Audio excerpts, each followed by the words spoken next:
Jail में ऐसे ही डाल रहे हैं बिना प्रूफ के। बात कर रही थी तो क्या करेंगे? इसका वकील हो बिना मतलब कि फोन करके परेशान कर रहा है सर। बंद वो कर दो। ठीक है sir, thank you. Thank you क्या? बिठा इसको, सर बंद कर जेल भेज। इसको शादी क्या बंद कर। हाँ आ जा भाई, चल इधर आ। करो इसको बंद। आ जा। सर आप मेरी बात तो सुनिए। सुन ली मैंने। सर आप मेरी बात तो अपनी कंप्लेंट दे रखी है। कोई बात नहीं, फाइल करती है हमने। तो सर आप मुझे जेल में ऐसे ही डाल रहे हैं बिना प्रूफ के। वकील से क्या लेना देना तेरा? फुटेज के बगैर थाने में नहीं घुस जाएगी। ठीक है सर। ठीक है, ठीक है सर। ठीक है सर। चल। क्यों तुम्हारे साथ? मेरी बात सुन, वकील का अलाउ नहीं है थाने में बैठना। नहीं, वकील को नहीं घुसने देंगे हम अंदर। आगे बताओ। तेरे से इन्वेस्टिगेशन फोन में से खोल। दिल्ली पुलिस का एक नया तुगलकी फरमान है कि दिल्ली पुलिस के किसी भी पुलिस स्टेशन में अब शायद कोई वकील की एंट्री नहीं हो सकती।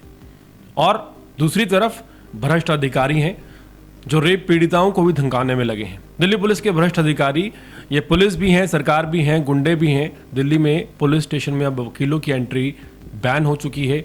वो भी उस वक्त जब एक 20 साल की युवती शिकायत देने आती है कि उसके साथ दुकान बंद करके ज़बरदस्ती की गई है। दिल्ली पुलिस के भ्रष्ट अधिकारी वर्दी सिर्फ सैलरी लेने और पीड़ितों को धमकाने के लिए पहनते हैं। जब कोई पीड़िता शिकायत लेकर पुलिस स्टेशन में पहुंचती है तो उसे धमकाया जाता है और यही इनकी ड्यूटी बन चुकी है। मामला दिल्ली के वेस्ट दिल्ली के पास सागरपुर पुलिस स्टेशन का है। हैरानी की बात यह है कि जब कोई 20 साल की लड़की थाने में रेप का मामला लेकर आती है और गुहार लगाती है तो उसके ऊपर ना सिर्फ दबाव बनाया जाता है, एक महिला कांस्टेबल और एक महिला एसआई ये कहती है कि तुझे जेल में डाल दूंगी। वो लड़की वीडियो में बोल रही है कि 28 तारीख का फुटेज देख लो मैडम। एसएचओ कहता है कि कोई और फुटेज है तो लेकर आ, वरना थाने में मत घुस जाइयो। वहीं एक महिला पुलिसकर्मी बोलती हुई नजर आ रही है वीडियो में कि वकीलों के चक्कर में मत पड़, वकील को तो हम थाने के गेट के अंदर तक नहीं आने देते। और फिर कहती है कि तुझे 751 में बंद कर दूंगी। ये जो मामला है ये दिखाता है कि शर्म बेचकर ये लोग खा चुके हैं। कानून को मनवाना, उसका पालन करवाना इन लोगों की जिम्मेदारी है, लेकिन शर्म नहीं रही इनके अंदर। जब एक लड़की बोल रही है कि सर 28 तारीख का फुटेज देख लीजिए, उस वक्त एसएचओ कहता है कि थाने में मत घुस जाइए। इस पूरे घटनाक्रम का वीडियो वायरल है।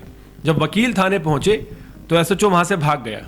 कार्रवाई की बात की जाए तो वकीलों को थाने में बैन करने समेत तमाम अभद्र भाषाएं बोली गई, तमाम उल्टी बातें कही गई और कार्रवाई के नाम पर एक महिला पुलिसकर्मी का सस्पेंशन और एसएचओ को मात्र लाइन हाजिर कर दिया गया। जिस लाइन हाजिर में कोई सजा जैसा प्रावधान नहीं है, पूरी सैलरी मिलती है। ना तो उस केस के आईओ के खिलाफ कोई कार्रवाई हुई, ना रेप पीड़िता को धमकाने वाले एसएचओ को सस्पेंड किया गया, ना दूसरी महिला कांस्टेबल के साथ जो धमकाती हुई नजर आ रही है कोई भी कार्रवाई की गई। और ये उस वक्त है जब वीडियो वायरल है। सोचिए अगर कोई भी तथ्य लड़की के पास ना होता तो आज वो रेप पीड़िता लड़की जेल में होती। पूरी घटना के बाद वकील समुदाय में भारी रोष है और आज भी पटियाला हाउस कोर्ट में वकीलों का विरोध जारी है। ये हालात किसी भी कानून व्यवस्था के लिए गंभीर सवाल खड़े करते हैं। आरोप है कि एक रेप पीड़िता को खुलेआम दिल्ली के सागरपुर पुलिस स्टेशन में डराया धमकाया जा रहा था, उसे झूठे मुकदमे में जेल भेजने की धमकियां दी जा रही थी और ये थाने का एसएचओ कर रहा है। दबाव बनाने वालों का मकसद साफ दिखता है, पीड़िता की आवाज को चुप कराना, उसे पीछे हटाने पर मजबूर करना। चुकाने वाली बात यह रही कि थाने के अंदर वकीलों की एंट्री बैन बताई जा रही है, जिससे पीड़िता को कानूनी मदद ना मिल पाए। कार्रवाई के नाम पर सिर्फ एक एसएचओ को लाइन हाजिर, ये तो औपचारिक आप कह सकते हैं एक कार्रवाई है, जबकि जमीनी स्तर पर पीड़िता की सुरक्षा और न्याय सुनिश्चित करने के ठोस कदम नजर ही नहीं आ रहे। कानून कहता है कि पीड़िता की पहचान, सुरक्षा और निष्पक्ष सुनवाई सर्वोपरि है, लेकिन ये तस्वीर उल्टी है। पुलिस स्टेशन के अंदर एसएचओ की मौजूदगी में वो ही डराता है, दबाव बनाता है।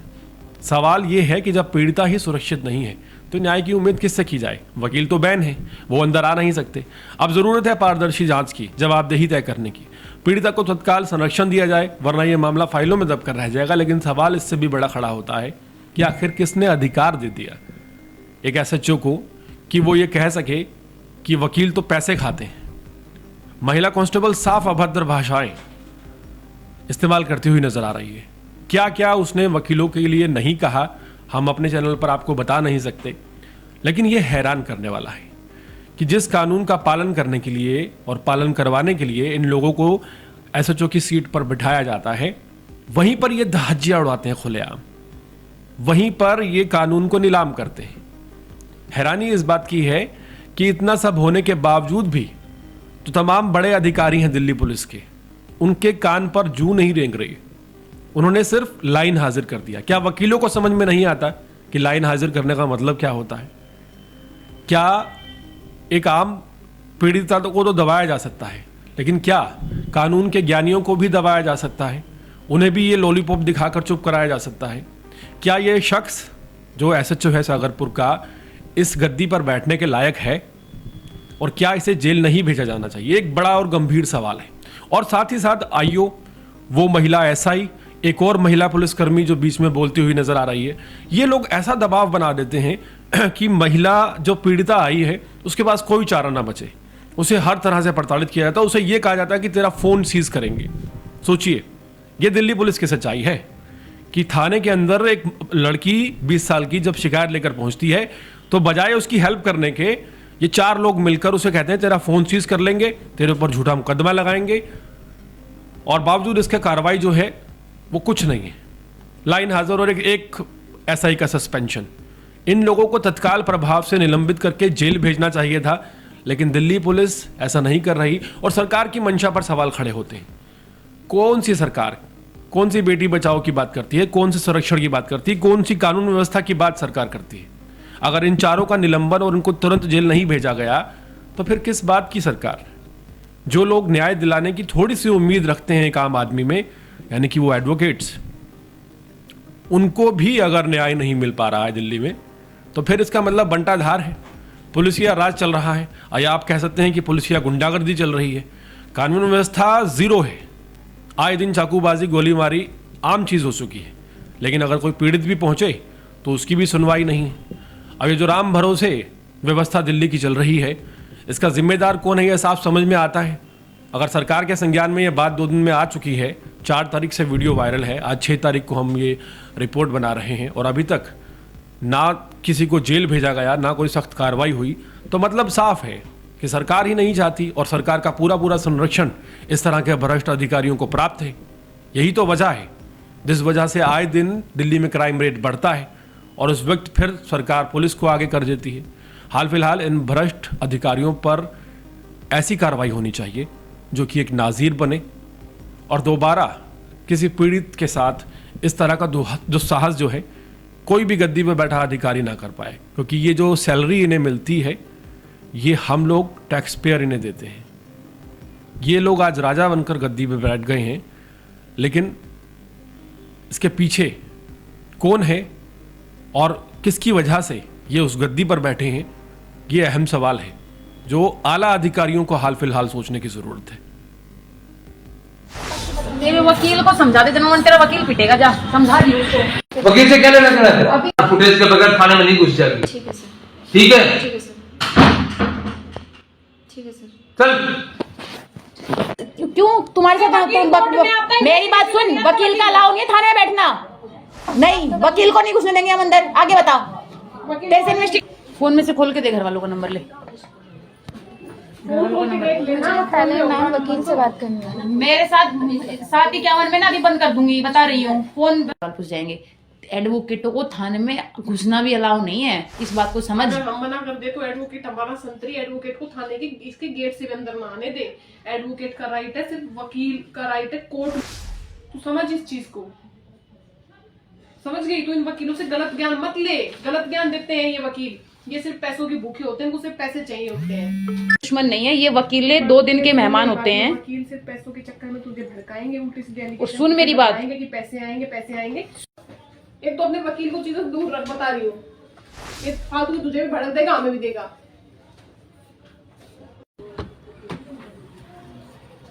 मम्मी का नंबर बोल, फैमिली का नंबर बोलो। फैमिली नंबर मुझे याद नहीं। फोन में होगा, खोल फोन, खोल मेरे हाथ में फोन। मैं खोल सकती हूँ अपना फोन? तो मैं इस फोन को सीज करूंगी। तो मुझे मेरे वकील से बात करनी चाहिए पहले। वकील क्यों तुम्हारे साथ मेरी बात सुन, वकील का अलाउ नहीं है थाने में बैठना। कितने साल की है? मैं 20। फिर तो मैम मुझे तेरा खुद का दिमाग है ना? दिमाग तो है, खुद का दिमाग है ना? नहीं, वकील को नहीं घुसने देंगे हम अंदर। आगे बता। फैमिली को बुला यहाँ थाने में। मम्मी पापा को बुलाना चाह रही है? मैं वकील को बुला लेती हूँ। किसको? वकील से नहीं बात करूंगी, तेरी फैमिली से बात करूंगी। मम्मी पापा घर गई थी ना, घर वालों का स्टेटमेंट लेंगे जी आपके लड़के के कहाँ चोट लगी है, बताओ। मेरी मम्मी की अभी मेडिकल सिचुएशन ठीक नहीं है, इसलिए वो आई नहीं, वरना वो मेरे अरे साथ वो डिफाइन कर लेंगे, डॉक्टर से मेडिकल कराएंगे आके। करा लूंगी, एक्सपर्ट हो गए, 2 घंटे डॉक्टर देगा। फोन नहीं दूंगी, फोन सीज होगा ये तो, केस रजिस्टर होगा तो। आगे बता। कर लीजिए, पर मुझे वकील से तो बात करनी नहीं, वकील से क्या बात? पेरेंट्स का नंबर बोल, पहले एड्रेस बोल अपना, फोन मेरी मम्मी का है। अपना नाम बोल। फोन में से खोल के दे, घर वालों का नंबर ले। पहले मैम वकील से बात करनी है। मेरे साथ 751 में ना अभी बंद कर दूंगी, बता रही हूँ। फोन किसने किया आपके साथ? किसने? ठीक है, इसको क्यों बुला रहा? तुमने फाइल करो इसकी कंप्लेंट। ये खुद आती है सर थाने में। मुझे तो पता बाद में चला है कि इसका ये सिस्टम है। मुझे थोड़ी पता था कि इसका ये चला है। सर आप 28 तारीख की फुटेज देख। हाँ देख ली हमने। 1 घंटे के पहले की सर, ये अभी अब तेरे पास कुछ फुटेज है तो लेकर आना, अदरवाइज थाने में मत घुसिए। ठीक है सर। समझ गई? अगर तेरे पास कोई छेड़खानी करते हुए या कोशिश करते हुए कि तेरे पास कोई फुटेज है तो आना, अदरवाइज देख लो तेरे साथ अच्छा नहीं होगा। ठीक है सर। वकील से क्या लेना देना तेरा? अभी जो वकील फोन कर रहा है सर, मेरे को फोन पे बोल रहा है, अभी ना चाहता हूँ ईआईओ को, ये बोल के काटा इस वकील ने फोन। सर मैम ऐसा कुछ भी नहीं बोला है, वकील ने सिर्फ ये बोला था कि मैडम आप थोड़े तमीज से बोले, क्योंकि मैम चिल्ला के और शाउट होकर बात कर रही थी। तो क्या करेंगे तेरे? इसका वकील और बिना मतलब कि फोन करके परेशान कर रहा है सर। बोल वो कर दो। ठीक है sir, thank you. Thank you क्या? बिठा इसको, सर बंद कर जेल भेज।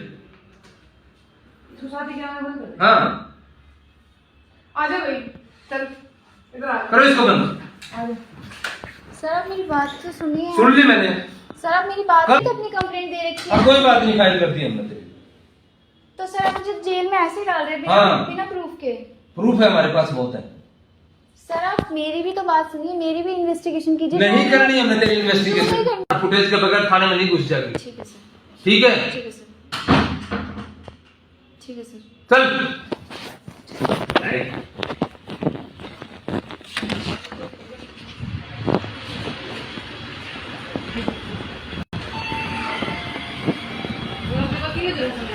मैम वकील ने कहा आपसे बता- तेरे वकील को समझा दे, तेरा तेरा वकील पिटेगा, जा समझा दी उसको। कि गलत हरकतें हैं, मैं बता रही हूँ। फंस जाएगी कहीं फालतू में, इधर उधर के ड्रामे मचाएगी और वकीलों के चक्कर में आएगी। मेरी बात सुन, समझ गई?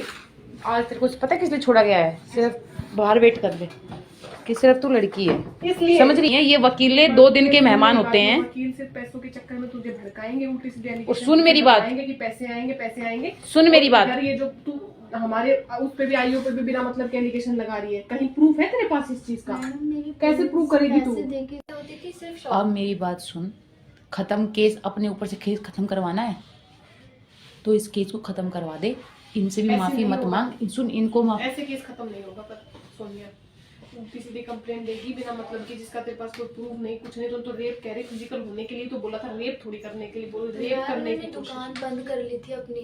अब वो जो नूर नाम का लड़का था ना, वो बाहर चला गया था। अरे तो तू अब क्या चाह रही है? तू ये चाह रही है, देख सुन मेरी बात, कल फिर आएगी, फिर तेरे से 70 सवाल पूछ जाएंगे। एडवोकेटों को थाने में घुसना भी अलाउ नहीं है, इस बात को समझ। अगर हम मना कर दे तो एडवोकेट, हमारा संतरी एडवोकेट को थाने के इसके गेट से भी अंदर ना आने दे। एडवोकेट का राइट है, सिर्फ वकील का राइट है कोर्ट में। तू समझ इस चीज को, समझ गई? तू इन वकीलों से गलत ज्ञान मत ले। गलत ज्ञान देते हैं ये वकील, ये सिर्फ पैसों के भूखे होते हैं, इनको सिर्फ पैसे चाहिए होते हैं। मैडम आप सेकंड तू इस झंझट में फंस जाएगी। अभी मेरे फोन आ रहा है, उधर मुझे बात कर ले। एक तो अपने वकील को चीजों से दूर रख, बता रही हूँ। ये फालतू तुझे भी भड़क देगा, हमें भी देगा। मैम वॉशरूम जा सकते हैं? अभी ये स्टेटमेंट लिखने के बाद चली जाना। मैम स्टेटमेंट मेरी यही है। क्या है? मतलब कंप्लेंट ही मेरी, जो मैंने कंप्लेंट दी वही मेरी स्टेटमेंट है। नहीं, स्टेटमेंट तो लिखनी पड़ेगी, चीजें तो वेरीफाई करूंगी। स्टेटमेंट लिखे बिना तो नहीं होगा एक्शन। मैम कंप्लेंट ही मेरी स्टेटमेंट है। जा तो फिर ले चलती हूँ एसएचओ के पास, चल कि सर स्टेटमेंट नहीं लिख रही। तो सर मैम मैंने आपको बोला तो ना मैम, मैं तो आपसे आराम से ही बात